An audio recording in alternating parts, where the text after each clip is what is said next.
ضروری نہیں ہے کہ روزہ رکھنے والے کو مومن کہا جائے، ضروری نہیں ہے کہ حج کرنے والے کو مومن کہا جائے، اس لیے کہ اکثر نماز پڑھنے والے ہی فسادی ہوتے ہیں، اکثر روزہ رکھنے والے ہی فتنہ پھیلاتے ہیں، اکثر حج کرنے والے ہی پاچی ہو جاتے ہیں۔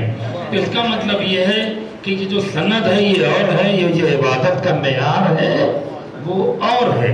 اب اللہ بہت صاف لفظوں میں کہہ رہا ہے کہ اللہ کے نزدیک صاحب ایمان کون لوگ ہیں۔ ارشاد فرماتا ہے کہ انما المؤمنون الذین آمنوا باللہ ورسولہ، اللہ کے نزدیک بے شک مومن وہی لوگ ہیں جو اللہ پر ایمان لائیں اور اس کے رسول پر ایمان لے آئیں۔ ایمان کیسا لانا ہے؟ ایسا نہیں ہے کہ صبح ایمان کچھ ہو، شام کچھ ہو، دوپہر کچھ ہو، آج کچھ ہو، کل کچھ ہو، یہاں بیٹھے تو ایمان کچھ ہو، وہاں بیٹھے تو ایمان کچھ ہو، اپنوں میں بیٹھے تو ایمان کچھ ہو، غیروں میں بیٹھے تو ایمان کچھ ہو۔ اس کی بھی کیٹیگری بتا رہا ہے۔ ایمان اللہ پر لانا ہے تو مومن کہلاؤ گے، ایمان اس کے رسول پر لانا ہے تو مومن کہلاؤ گے۔ ایمان کیسا لانا ہے؟ وَلَمْ يَرْتَابُوا، ایمان ایسا ہو کہ زندگی کے ایک لمحے میں بھی تمہیں اس میں شک پیدا نہ ہو۔ توجہ ذرا ہوں، یعنی یقین کی معراج پر پہنچو گے تو مومن کہلاؤ گے۔ سلام ہو، میں کیا عرض کرنا چاہ رہا ہوں، اگر تم یقین کی معراج پر پہنچو گے تو مومن کہلاؤ گے۔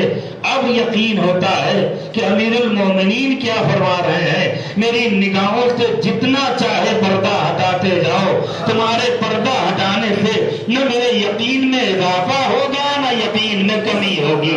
یہ صلوات پڑھ رہے محمد والا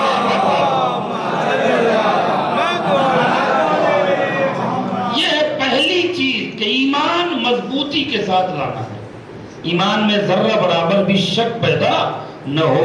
اب مجھے جملہ کہنے دیجئے، جسے اپنے ہی ایمان پہ شک ہو وہ مومن نہیں، جو رسول کے ایمان پہ شک کرے وہ مسلمان کیسے ہو سکتا ہے؟ یہ صلوات پڑھ محمد والے محمد۔ اس کے بعد دو پہچان بتا رہا ہے کہ صاحب ایمان کی۔ اب دوسری پہچان یہ ہے کہ وہ جاہدوا باموالہم، وہ اپنے مال سے جہاد کرے، کسی کے لوٹے ہوئے مال سے نہیں، کسی کے چھینے ہوئے مال سے نہیں، کسی کے ضبط کیے ہوئے مال سے نہیں، اپنے مال سے جہاد کرے۔ وانفسہم، اور اپنی جان سے جہاد کرے۔ کس کے لیے؟ فی سبیل اللہ، اللہ کی راہ میں اللہ کی خوشنودی کے لیے جہاد کرے۔ اولئک هم الصادقون، جو اللہ پر ایمان لاتا ہے، جو رسول پر ایمان لاتا ہے، جو اپنے مال سے جہاد کرتا ہے، جو اپنے جان سے جہاد کرتا ہے، اللہ کہہ رہا ہے وہ ہمارے نزدیک سب کے سب سچے ہیں۔ اس صلوات پڑھیں محمد والا۔ پہلی مجلس میں اس آیت میں نے عظمت جناب خدیجۃ الکبریٰ پر روشنی ڈالی تھی۔ آج اسی سلسلے کو آگے بڑھا کر دو چار چھوٹی چھوٹی باتیں آپ کی خدمت میں عرض کروں گا کہ جو اپنے مال سے، یعنی اللہ نے ایمان کی سند جو دی ہے اس میں مال سے جہاد کا حکم پہلے دیا ہے اور جان سے جہاد کا حکم بعد میں دیا ہے۔ یعنی اللہ چاہتا ہے کہ پہلے مال سے جہاد کرو اور جب مال نہ ہو تب جان سے جہاد کرو۔ میں کیا عرض کرنا چاہ رہا ہوں، اب مجھے جملہ کہنے دیجئے، جس خاندان نے مال سے بھی جہاد کیا ہو، جان سے بھی جہاد کیا ہو، اس کا مرتبہ کتنا بڑا ہوگا، اس کا رتبہ کتنا بڑا ہوگا۔ آپ غور فرمائیے۔ اب ایک جملہ عظمت جناب خدیجۃ الکبریٰ پر میں نے اس دن روشنی ڈالی تھی کہ جناب خدیجہ رسول خدا سے صرف 2 سال بڑی تھی۔ جب آپ کی شادی ہوئی ہے تو رسول خدا کی عمر 24 سال تھی، جناب خدیجہ کی عمر 26 سال تھی۔ یہ میں نے ثابت کیا تھا۔ دوسری چیز ثابت کی تھی کہ جناب خدیجہ کی جو کیریکٹر کو، جو پرسنالٹی کو ڈیمیج کرنے کی کوشش کی گئی ہے کہ معاذ اللہ رسول خدا سے 4تھی یا تیسری شادی تھی۔ میں نے اس کی بھی دلیل دی ہے کہ ہرگز نہیں، صرف پہلی اور آخری شادی جناب خدیجہ کی ہوئی ہے، اور جس سے ہوئی ہے اس کا نام محمد مصطفیٰ ہے، رسول کبریہ ہے، سرکار انبیاء ہے، فخر انبیاء ہے۔ ایک صلوات پڑھیں محمد والے محمد پر۔ میں پھر علماء بیٹھے ہیں دلیل دے رہا ہوں تاکہ ان کے بھی ذہن میں یہ دلیل آ جائے اور یہ انتظام حیدر کی فکر آگے بڑھ جائے۔ تم چاہے جتنی لکھو کہ دوسری شادی تھی، کہ تیسری شادی تھی، کہ چوتھی شادی تھی، ہمیں اس کے اوپر بہت بحث نہیں کرنا ہے، لیکن یہ چیلنج دے رہا ہوں کہ اگر خدیجہ کی رسول خدا سے دوسری یا تیسری یا چوتھی شادی رہی ہوتی تو پھر جناب فاطمہ کی ولادت نہیں ہوتی۔ بہت بڑی بات کہہ رہا ہوں۔ جو مرکز عصمت طہارت ہو، جو مرکز رسالت و امامت ہو، جو تطہیر کی ملکہ ہو، جو تطہیر کی وارثہ ہو، آپ غور فرمائیے، اس کے رحم کو پروردگار کسی غیر معصوم سے مس نہیں ہونے دیتا۔ لہذا یہ طہارت بتا رہی ہے کہ خدیجہ کی پہلی شادی رسول خدا سے ہوئی تھی، اگر دوسری اور تیسری ہوتی تو فاطمہ کی ولادت نہ ہوتی۔ صلوات پڑھیں محمد والے عظمت جناب خدیجۃ الکبریٰ۔ لہذا آج دو باتیں آپ کی خدمت میں اور عرض کروں گا اور مجلس کو تمام کر دوں گا۔ کیا قربانی دی ہے مال سے جناب خدیجۃ الکبریٰ نے۔ دیکھیے آج کے دور میں تھوڑا سا توجہ چاہتا ہوں، دولت کا کمانا ایک بہت مشکل ہے، اور بہت دولت کا کمانا اور بھی مشکل کام ہے۔ توجہ ہے نا میرے عزیزو؟ اور سب سے بڑا مشکل مرحلہ یہ ہے کہ اس دولت کو اللہ کی راہ میں خرچ کرنا۔ تھوڑا سا میرا ساتھ دیجیے گا تو گفتگو اور آسان ہو جائے گی۔ جناب خدیجۃ الکبریٰ کی عظمت کو پہچانیے۔ میں نے پھر جملہ دہرایا کہ آج کے دور میں سب سے مشکل مرحلہ ہے دولت کا کمانا، اور اس سے بڑا مشکل مرحلہ ہے بہت دولت کا کمانا، اور اس سے سخت مرحلہ ہے اس دولت کا اللہ کی راہ میں خرچ کرنا۔ اس لیے کہ جس کے پاس دولت ہے وہ دولت خرچ کرنا نہیں چاہتا، جس کے پاس سرمایہ ہے وہ سرمایہ لٹانا نہیں چاہتا، جس کے پاس مکان ہے وہ کسی کو مکان دینا پسند نہیں کرتا، جس کے پاس محل ہے وہ اپنا شیئر نہیں کرنا چاہتا۔ ایسی کنڈیشن میں سلام ہو ملکۃ العرب پر جس نے اپنی پوری دولت کو محمد مصطفیٰ کے قدموں میں قربان کر دیا۔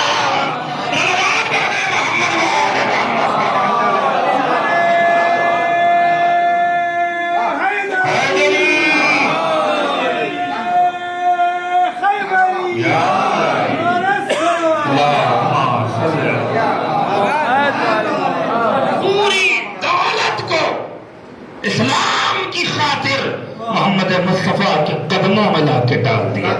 اور یہ جملہ کہا ہے جو تاریخی جملہ ہے جس سے کوئی بھی جھوٹے سے جھوٹا مسلمان انکار نہیں کر سکتا ہے۔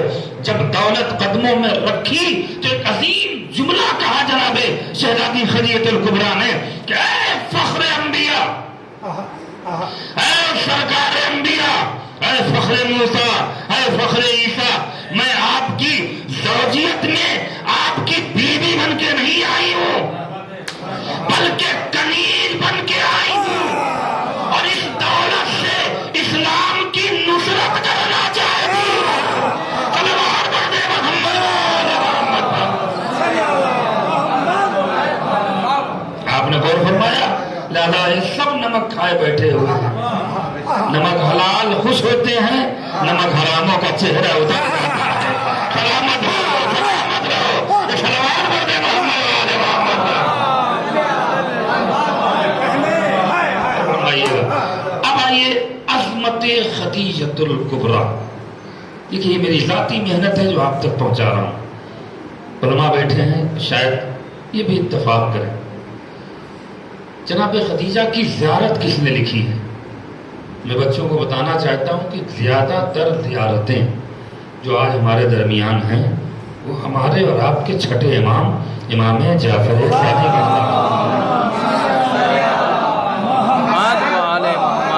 زیارت وارثہ چھٹے امام نے، زیارت عاشورہ چھٹے امام نے، زیارت جناب خدیجۃ الکبریٰ چھٹے امام نے، زیارت سرکار باب المراد چھٹے امام نے، زیارت امیر المومنین چھٹے امام نے، زیارت بی بی فاطمہ چھٹے امام نے، صرف زیارت ناہیہ ہے جو 9ویں امام نے لکھی ہے۔ اب آئیے، ایک معصوم اگر کسی کو زیارت میں سلام لکھ رہا ہے اور فضیلت بیان کر کے سلام لکھ رہا ہے تو وہ اس کی شان میں سند ہے۔ توجہ جا رہا ہوں میرے عزیزو، کسی نے ہمارے اور آپ کے چھٹے امام سے جناب خدیجہ الکبریٰ کے بارے میں سوال کیا کہ اے فرزند زہرا، بی بی خدیجہ الکبریٰ کی عظمت سب سے عظیم کیا ہے؟ کیا جملہ فرمایا میرے امام نے؟ کہا ان کی سب سے بڑی عظمت یہ ہے کہ وہ میری دادی فاطمہ کی ماں ہے۔ بہت بڑی بات، ایک معصوم زبان، اور یہی وجہ ہے کہ جب ہمارے اور آپ کے چھٹے امام نے جب زیارت شروع کی ہے، جناب خدیجہ کی زیارت اٹھا کے پڑھیے گا، وظائف الابرار میں ضرور مل جائے گی، بہت ساری کتابوں میں زیارتیں پڑھا کریے۔ جناب خدیجہ الکبریٰ کی وفات کب ہوئی ہے؟ 10 رمضان المبارک کو، ان کا یوم وفات 10 رمضان کو منایا جاتا ہے۔ کم سے کم اس دن بی بی خدیجہ کی زیارت آپ حضرات یاد کر کے پڑھ لیا کریے۔ سند ہے کہ جو شخص جناب خدیجہ کو سلام کرتا ہے تو صرف اکیلے خدیجہ جواب نہیں دیتی ہیں، 14 معصومین مل کے جواب دیتے ہیں۔ بہت بڑی بات کہہ رہا ہوں، یہ صلوات پڑھیں محمد یہ ہے عظمت جناب خدیجہ کی۔ پہلا لفظ جو میرے مولا نے رکھا ہے کہ السلام علیک یا ام فاطمہ الزہرا۔ امام اگر کسی کو صرف سلام کر دیں تو وہ کتنا بلند مرتبہ رکھتا ہوگا۔ جائے کہ معصوم زبان، صادق آل محمد کی سچی زبان سلام لکھ رہی ہے زیارت کے پہلے فقرے میں، تو کیا کہا؟ سلام ہو ذات پر جو فاطمہ زہرا کی ماں ہے۔ نہیں، آپ تھوڑا سا اگر آپ متوجہ ہوتے تو اس جملے پہ آپ جھوم جاتے۔ آپ کو میں متوجہ کر رہا ہوں۔ آئیے، بی بی فاطمہ کو کیا کہا گیا؟ ام الائمہ، 11 اماموں کی ماں۔ نہیں، آپ متوجہ نہیں ہوئے۔ 11 اماموں کی ماں۔ آگے بڑھیے، ام ابیہا، فاطمہ اپنے باپ کی بھی ماں ہے، 11 اماموں کی بھی ماں ہے۔ ارے جو 11 اماموں کی ماں ہو، اگر اس کی ماں خدیجہ ہو، کتنا مرتبہ ہوگا؟ صلوات پڑھنے محمد وآل محمد۔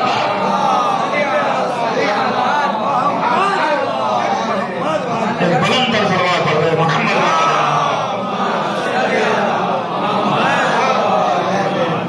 اس کی بات جناب خدیجہ عالمہ تھی، عارفہ تھی، پڑھی لکھی تھی، توریت کا مطالعہ کیے ہوئے تھی۔ طبری نے بھی لکھا ہے اور کہیں کہیں علماء اہل سنت نے جو اب کتابیں بدل دی گئی ہیں، اگر آپ کم سے کم 50 سال پرانی اصل کتابیں آپ پڑھیے گا تو اس میں ساری چیزیں مل جائیں گی جو میں پڑھ رہا ہوں۔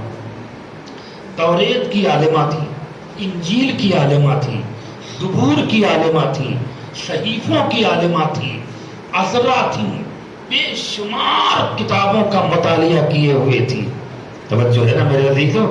اسی لیے اتنی بڑی تاجرہ ہو کر، اتنی بڑی پرسنالٹی ہو کر کہ اللہ نے حسن بھی دیا، خاندان بھی دیا، دبدبہ بھی دیا، دولت بھی دی، شہرت بھی دی، منزلت بھی دی، عظمت بھی دی، مقام بھی دیا۔ 70 رشتے آئے ہیں جناب خدیجہ کے، اور صرف عراق سے نہیں، عرب سے نہیں، حجاز سے رشتے آئے، روم کے بادشاہ نے رشتہ بھیجا، یمن کے شہنشاہ نے رشتہ بھیجا، بصرہ کے رئیس نے رشتہ بھیجا اور ہر رشتے کو ٹھکراتی چلی گئی. جب خاندان والوں نے پوچھا آخر تم شادی کرو گی تو کس سے کرو گی؟ یہ رشتہ آیا اسے ٹھکرایا، وہ رشتہ آیا وہ ٹھکرایا، یہ رشتہ آیا وہ ٹھکرایا. صرف خدیجہ جان رہی تھی کہ ہمیں انتظار کس کا ہے. کیا کرنا؟ وہ جاہل معاشرہ کیا جانے کہ خدیجہ کو کسی جاہل کا انتظار نہیں تھا، مدینۃ العلم کا انتظار. صلوات علی محمد وآل محمد. اس کے بعد جو امام کا فقرہ ہے جناب خدیجہ کی بہت عظیم منزلت کو بیان کر رہا ہے. السلام علیک یا ام فاطمہ الزہرا. سلام اس ذات پر جو فاطمہ زہرا کی ماں ہے. اس کے بعد قیامت کا فقرہ رکھا ہے. اس سے بڑی عظمت شہزادی خدیجہ کی نہیں ہو سکتی. پھر امام آگے کی زیارت میں فقرہ ارشاد فرماتے ہیں کہ السلام علیک یا من شہدت رسول اللہ من النساء. سلام ہو اس خاتون پر جس نے عورتوں میں سب سے پہلی خاتون ہے کہ جس نے رسول کی رسالت کی گواہی دی ہے. ارے کیا سن رہے ہیں آپ، کیا سن رہے ہیں؟ من النساء، عورتوں میں پہلی عورت ہے جس نے رسول کی رسالت کی گواہی دی ہے. مجھے انصاف سے بتائیے، رسول کی رسالت کی گواہی کوئی ان پڑھ عورت دے گی؟ کوئی جاہل عورت دے گی؟ کوئی کمار عورت دے گی؟ کوئی مجہول عورت دے گی؟ کوئی بے وقوف عورت دے گی؟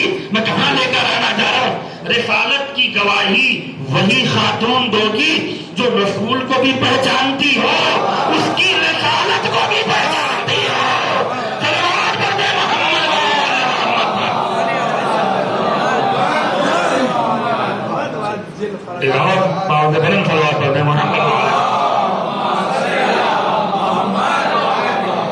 اس کے بعد السلام علیک یا من شہدت رسول اللہ من النساء. السلام علیک یا من سلمت نفسها. سلام ہو اس ذات پر کہ جس نے اپنے نفس کی حفاظت کی.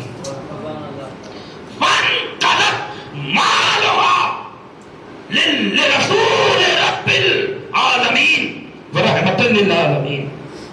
اور جس نے اپنے مال کو رسول خدا کے لیے خرچ کر دیا، لے رسول اللہ رحمۃ للعالمین.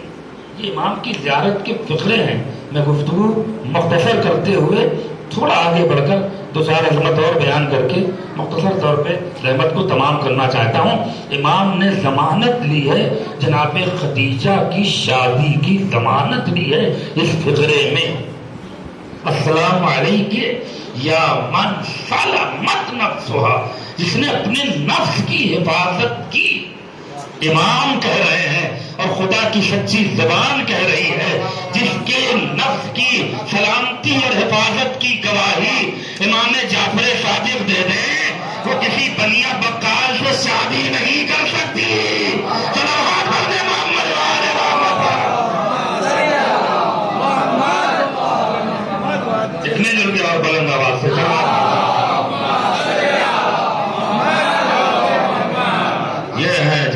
خدیجہ الکبریٰ.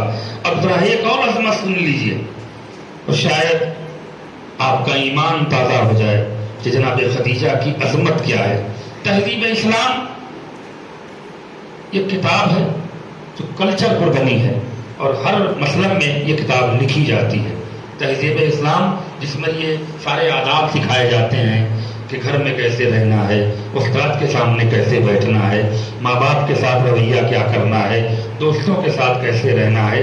یہ تہذیب اسلام ایک کلچر کی کتاب ہے، ڈسپلن آف لائف. یہ اس کلچر کو بیان کرتی ہے جو اسلام سے منسلک ہے، وہ ہے کتاب. اب یہ مجمع بتائے گا، بہت آسان بات کہہ کے جناب خدیجہ کی عظمت کو بیان کر رہا ہوں، توجہ بتا رہی. اس تہذیب اسلام میں یعنی culture of Islam, discipline of life کی کتاب میں صاف طور پہ یہ فقہ جعفری میں لکھا ہوا ہے کہ اگر باپ گھر میں آئے تو ایک بار کھڑے ہو کے احترام کرو. ریسپیکٹ آف فادر، فادر کے ریسپیکٹ میں یہ حکم ہے کہ اگر بیٹا بیٹھا ہوا ہے اور باپ کہیں باہر سے گھر میں انٹری کر رہا ہے تو یہ شریعت محمدی کہتی ہے، شریعت اہل بیت کہتی ہے کہ بیٹے پہ واجب ہے کہ باپ جیسے ہی آئے اس کے احترام میں کھڑا ہو جائے. میں اگر تھک رہے ہیں تو مجھے اجازت دیجیے گا. لیکن اب وہی شریعت کہہ رہی ہے مگر اگر ماں آئے تو پھر 2 بار احترام کرو. توجہ ہے میرے عزیزو، ایک بار اس کا احترام کرو، پھر جب وہ جانے لگے پھر احترام کرو. باپ کے آمد کا احترام ہے، جانے کا نہیں. لیکن ماں کے آنے کا بھی احترام واجب، اس کے جانے کا بھی احترام واجب. باپ آئے تو ایک بار کھڑے ہو جاؤ، ماں آئے تو 2 بار کھڑے ہو جاؤ. اگر جناب خدیجہ کا نمک کھایا ہے تو دلیل سنو. اب میں مجمع کو روک کر عظمت خدیجہ کو سلام کرتے ہوئے گفتگو آگے بڑھانا چاہتا ہوں کہ اگر سارے نبی بیٹھے ہو اور شیخ الانبیاء جناب ابراہیم آئے تو سارے نبی کھڑے ہو کر احترام کریں گے؟ نہیں. آپ سمجھے کہ نہیں؟ کیوں؟ اس لیے کہ بزرگ نبی آ رہے ہیں. اور اگر سارے نبی بیٹھے ہو اور خود محمد مصطفیٰ آ جائے تو سارے نبی کھڑے ہو کر احترام کریں گے. اور اگر محمد مصطفیٰ بھی بیٹھے ہو، سارے نبی بھی بیٹھے ہو، علی مرتضیٰ آ جائے تو محمد بھی کھڑے ہو جائیں گے، انبیاء بھی کھڑے ہو جائیں گے. اور اگر آدم بھی بیٹھے ہو، نوح بھی بیٹھے ہو، ابراہیم بھی بیٹھے ہو، موسیٰ بھی بیٹھے ہو، عیسیٰ بھی بیٹھے ہو، یعقوب بھی بیٹھے ہو، ایوب بھی بیٹھے ہو، یوسف بھی بیٹھے ہو، یحییٰ بھی بیٹھے ہو، زکریا بھی بیٹھے ہو، سلیمان بھی بیٹھے ہو، داؤد بھی بیٹھے ہو، شیش بھی بیٹھے ہو، ادریس بھی بیٹھے ہو، خود محمد مصطفیٰ بھی بیٹھے ہو، علی مرتضیٰ بھی بیٹھے ہو. اور اگر فاطمہ آ جائے، سلامت رہیے، سلامت رہیے. اگر بی بی فاطمہ آ جائے تو سب کے سب کھڑے ہو کر احترام کریں گے. مجھے جملہ کہہ دو جس کا انبیاء ایک بار احترام کرے اس کا نام ہے فاطمہ، اور فاطمہ جس کا 2 بار احترام کرے اس کا نام ہے خدیجہ.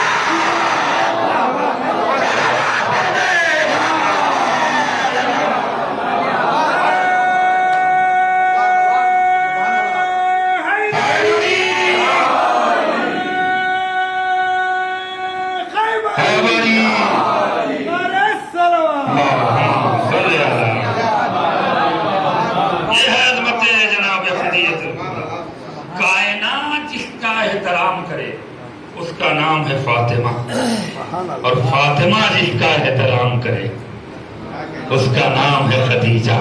کہاں سو رہے ہیں؟ ایک زندگی کے ساتھ سلوات پڑھتے ہیں محمد والے.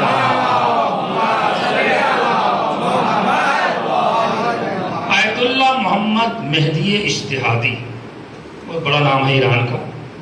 انہوں نے جناب خدیجہ الکبریٰ پر بہت موٹی کتاب لکھی. کم سے کم اگر 20 مجلس میں جناب خدیجہ پہ پڑھوں گا تو تھوڑی بہت آپ کو انفارمیشن ہوگی ان کے بارے میں. لیکن اب وہ آیت اللہ محمد مہدی اجتہادی نے بہت بڑی کتاب جناب خدیجہ کی شان میں لکھی ہے. اس میں انہوں نے ذکر کیا ہے کہ آپ کے پاس 80,000 اونٹ تھے، 7 ملکوں میں آپ کا بزنس تھا جناب خدیجہ کا. دیکھیے عالمہ بھی تھی، عارفہ بھی تھی، میں خیال کرنا چاہ رہا ہوں، عابدہ بھی تھی، عذرا بھی تھی، اور اس کے بعد تاجرہ بھی تھی. بزنس لیڈی عرب میں اب ایسی کوئی خاتون نہ کل کوئی پیدا ہوئی تھی، نہ آج پیدا ہوئی ہے، اور نہ قیامت تک کوئی خدیجہ کے مقابلے میں خاتون پیدا ہو پائے گی. توجہ ہے نا؟ یہ ہے مال سے جہاد. توجہ ہے نا؟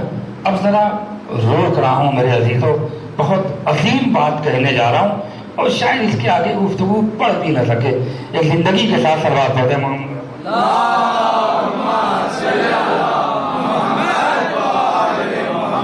توجہ ہے.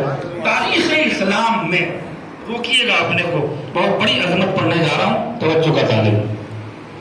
تاریخ اسلام میں محمد مہدی اشتہادی کو چھوڑ رہا ہوں. اگر 2-4 منٹ کا وقت ملا تو کچھ جناب خدیجہ کی بہت ساری خدمات کا ذکر انہوں نے کیا ہے کہ کیا کیا انہوں نے خدمت کی ہے عرب میں رہ کر.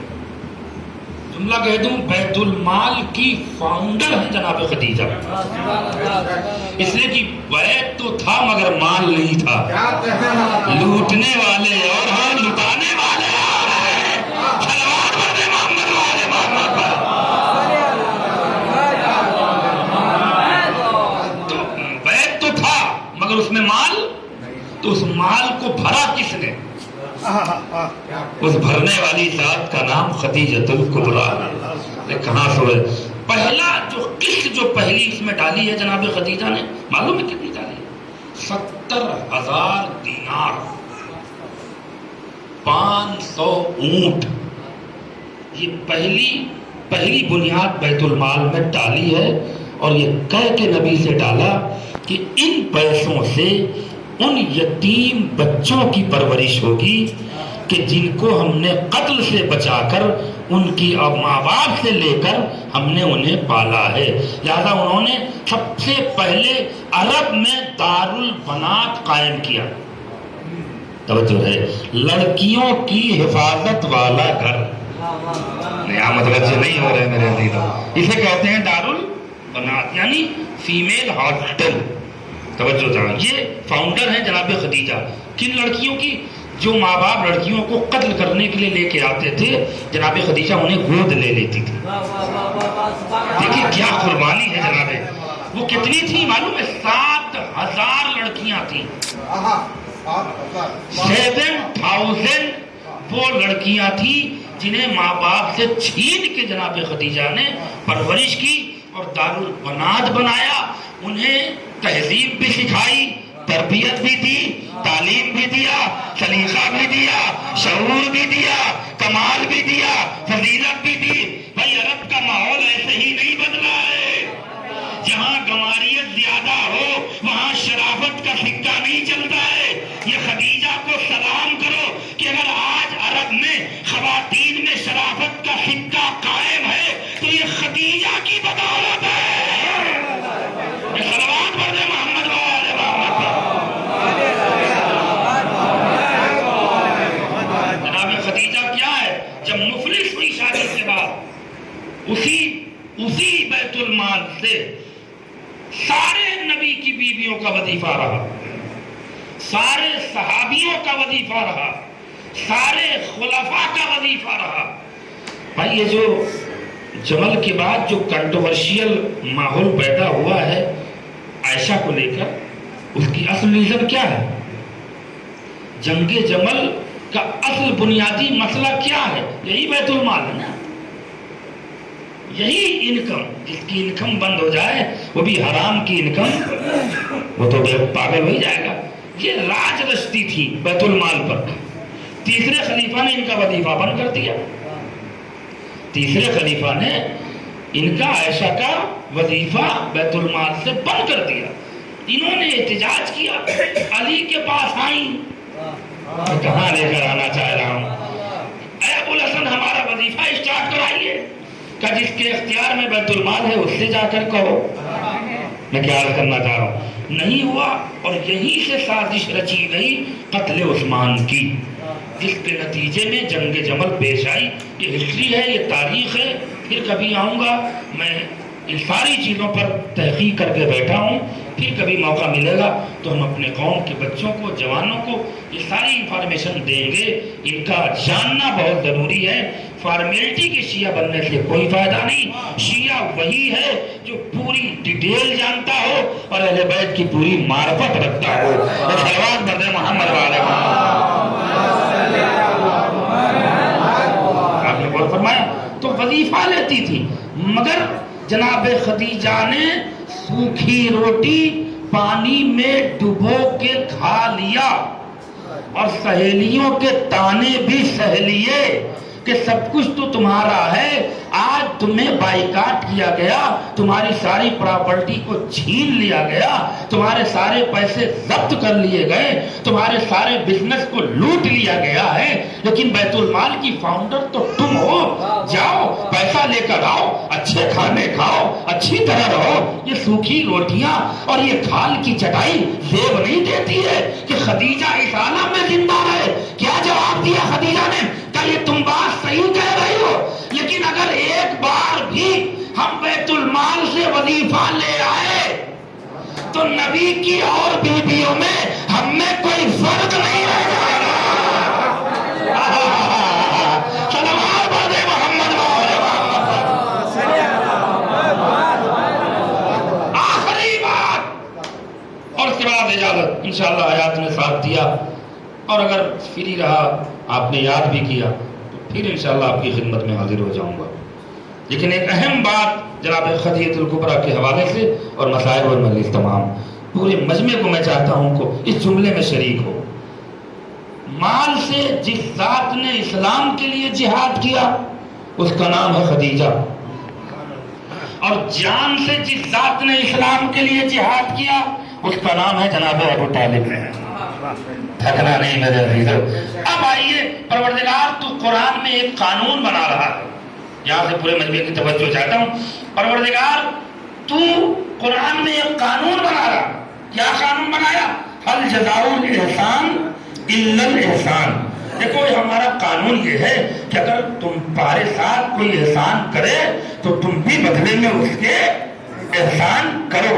اگر تم واقعی اللہ کے چاہنے والے ہو، اہل بیت کے ماننے والے ہو، تو ایسا نہ کرو کہ تمہارے ساتھ کوئی احسان کرے اور تم اس سے برائی کرو۔ یہ منافقت کی پہچان ہے، یہ جہالت کی پہچان ہے، اس سے تم دنیا میں بھی رسوا ہو جاؤ گے، آخرت میں بھی رسوا ہو جاؤ گے۔ اگر شرافت کی عزت کی زندگی گزارنا چاہتے ہو تو تمہارے ساتھ اگر کوئی احسان کرے تو تم بھی احسان کرو۔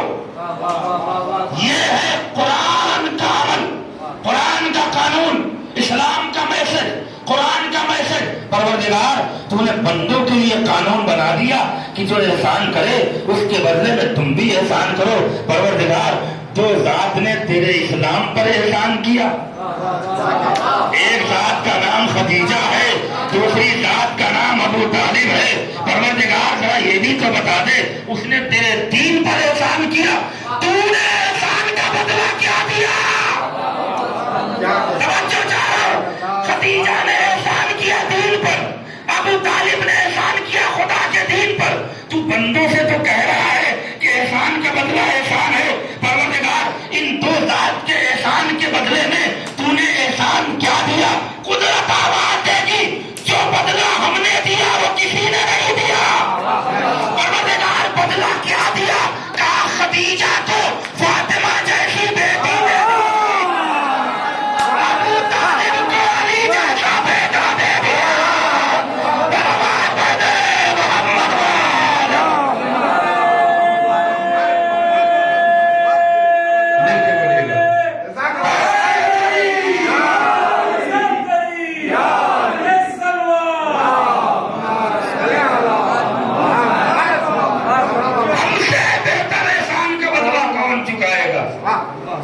ہم نے احسان کا بدلہ دیا کہ خدیجہ کو فاطمہ جیسی بیٹی دے دی، ابو طالب کو علی جیسا بیٹا دے دیا۔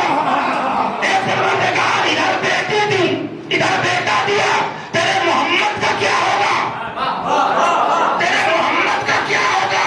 خدا نے قانون بنایا، بیٹی ہوگی خدیجہ کی، بیٹا ہوگا ابو طالب کا، مگر نسل محمد کی چلے گی۔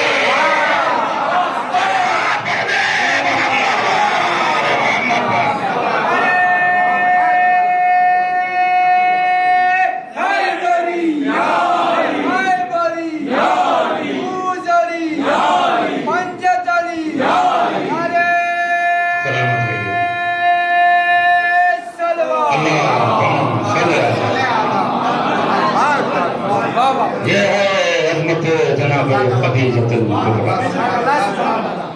ایک کو فاطمہ عطا کیا، ایک کو ولی عطا کیا، بیٹی خدیجہ کی ہے، بیٹا ابو طالب کا ہے، نسل محمد کی ہے، نسل محمد کی ہے۔ آج بھی ایک محمد غیب کے پردے میں بیٹھا ہوا ہے، ہم اس کا انتظار کر رہے ہیں، آنے والا آئے گا، اور جتنے بھی صحرا کے دشمن ہیں چن چن کے مارے گا۔ سلام پر دے محمد۔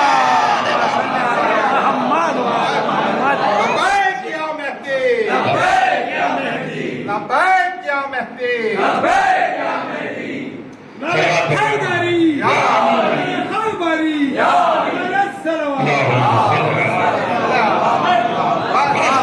وہی جناب خدیجہ الکبریٰ کہ جن کی بیٹی فاطمہ ہے، وہی فاطمہ ہے کہ جن کا بیٹا حسین ہے، وہی حسین ہے جو کربلا میں امتحان دے رہا ہے۔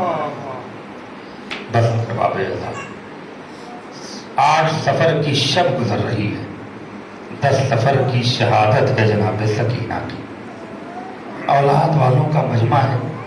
علامہ مجلسی کی ایک چھوٹی سی روایت پڑھ کے مجلس کو تمام کر دوں گا، لیکن ایک بات جب بھی ذہن میں رکھیے گا کہ جب بھی زیارت کرنے شام جائیے گا اور بی بی سکینہ کے روضے پہ جائیے گا تو اتنا ضرور کہیے گا، بی بی ہم آپ کو اس کا پرسہ دینے آئے ہیں کہ جس کے پرسے میں آپ کو تماچے مارے گئے، جس کے پرسے میں آپ کو تازیانے مارے گئے، اور چراغ ضرور جلائیے گا، اس لیے کہ سکینہ جب زندان شام میں اندھیرا ہو جاتا تھا تو بڑی بچی گھبرایا کرتی تھی، کبھی پھپھی اماں کے پاس آ کے بیٹھ جائے، پھپھی اماں زندان شام میں اندھیرا پھپھی اماں تاریخ کہتی ہے کہ جب سکینہ زیادہ گھبراتی تھی، اولاد والوں کا مجمع ہے، تو جناب سید سجاد سکینہ کا ہاتھ پکڑ کر زندان شام کے دروازے پہ تھوڑا تھوڑا بچوں کو ہٹا کے بیٹھا دیتے تھے۔ زندان شام کے دروازے سے شہر کی تھوڑی روشنی نظر آتی تھی، سکینہ کو اسی سے تسلی مل جاتی تھی۔ بچی رات بھر زندان شام کے دروازے پہ بیٹھی رہتی تھی، صبح جب ہوتی تھی تو زارو قطار رونے لگتی تھی،